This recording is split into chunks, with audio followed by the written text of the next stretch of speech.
మీకు కూడా declaration form ఏంటో తెలుసా? గాస్పెల్ చెప్పాలి. నేను అడుగుతున్నాను, చెప్తున్నావా?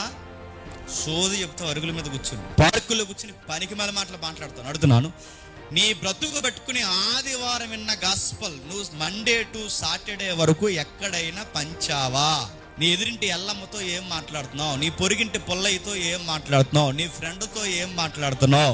గాస్పల్ అనేది నీ లైఫ్ స్టడీలో, నీ లైఫ్ యాటిట్యూడ్లో ఎదుటోళ్ళకి స్పెల్ పంపిస్తున్నావా? స్పెండ్ చేస్తున్నావా? వారికి సువార్తను చెబుతున్నావా? సువార్త చెప్పనవాడు ఆయన ఫాలోవర్. నువ్వు జస్ట్ ఫేస్బుక్ ఫాలోవర్ లాంటి వాడు మాత్రమే, నువ్వు ఇన్స్టా ఫాలోవర్ లాంటి వాడు మాత్రమే. అంటే కొంతమంది యాక్టర్ని ఇష్టపడినప్పుడు ఒక లైక్ ఇచ్చి ఒక ఫాలోయింగ్ ఎలా కొడతారో, దేవుళ్ళలో ఒక దేవుడిని ఈయన లైక్ చేసావంతే, జస్ట్ లైక్ చేసావంతే, ఈయన ఇష్టపడ్డావంతే. లేదు, నేను ఇష్టపడడం కాదు, ఈయన నేను రియల్గానే ఫాలో అవుతున్నానంటే నీ బతుకుల్లో సువార్త ఉందా?